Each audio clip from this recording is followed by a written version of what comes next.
gabay. Alamin niyo, ang anak para mapalapit ang inanak, may anak ako, lagi ko yung binibigyan ng, ano guys, nung panahon, piso pa yan eh. Piso, ganyan ako. Yung pangalan ko, hindi natatawa ko kung Ninong. May asawa na ngayon, may pamilya na siya, kung Ninong pa rin tawag sa akin. Kaya napapalapit sa akin ang aking mga inaanak. Ganun po yun. Sabi nga kausuhan natin, lalo kung December, may magre-regalo. Pag napapalapit talaga, ganun talaga yan. Okay. Okay naman, Sister Florence, Sister Elmer, nangako ba kayo muli sa inyong anak na lalaki na kalalaking siya sa aral ng Panginoon? Okay, salamat sa ating Panginoon. Gusto?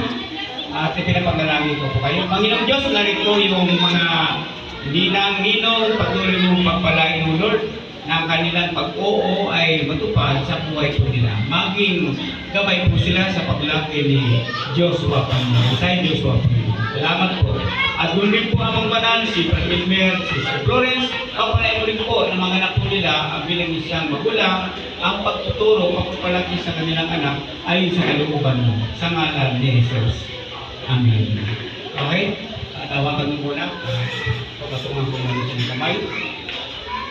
Panginoong Yesu Cristo, pinapaglalangin ko, Lord, si Isaiah Joshua Panginoon, na patuloy mo siya ingatan, ilayo sa mga sakit karamdaman, Panginoon. Kaya meron sa sakit karamdaman ng Diyos, ang iyong mapagpalang kamay, ang siyang humipo sa kanyang ulo, ang nagkarampakan at mawala ang lahat ng sakit karamdaman. Sa pangalan ng Kristo, ito si Isaiah Joshua Panginoon, maging pagpapala sa kanyang mga magulang at mga kapatid. Maging pagpapala sa Lord God kung siya ipapasok ng school, maging pagpapala po siya. Maging pagpapala sa Lord God sa mga kaibigan niya, Panginoon. Salamat kong marami at patuloy kong iniling ang iyong patubay at ang manananghil, ang anghel ko na lingkod ang siya talaga ka magbabantay sa kanya, Panginoon. Lord God, salamat po Ama, sapat ikaw ang Diyos na tutularan ngayon at magpakailanman sa pangalan ni Jesus.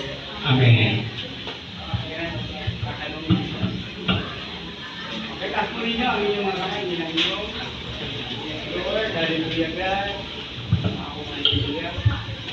Purihin ka, O Diyos, buhay na nagbibigay buhay, nagbibigay anak, Panginoon. Marami pong salamat sa ibinigay mong anak na lalaki, si Sister Florence at si Brother Elmer, Panginoon. Ang laking ito ay galing po sa iyo, sapagkat walang baog sa gusto mong bigyan anak, Panginoon. Salamat sa kaloob na ito, Panginoon. Kaya naman, bilang pastor ng Disciple Church and Bahay, at sa kapangyarihan na ibinigay sa akin ng Diyos ng langit, ikaw, Isaiah Joshua, pahalya aking inihandog sa Diyos upang maglingkod ka sa Kanya at ikay maging pagpapala sa iyong mga magulang at mga kapatid. Panginoong Jesucristo, salamat po. Sa pangalan ng Ama, ng Anak at ng Espiritu Santo, Isaiah Joshua, ikay akidahan ko. Ang lahat ng sabi, Amen.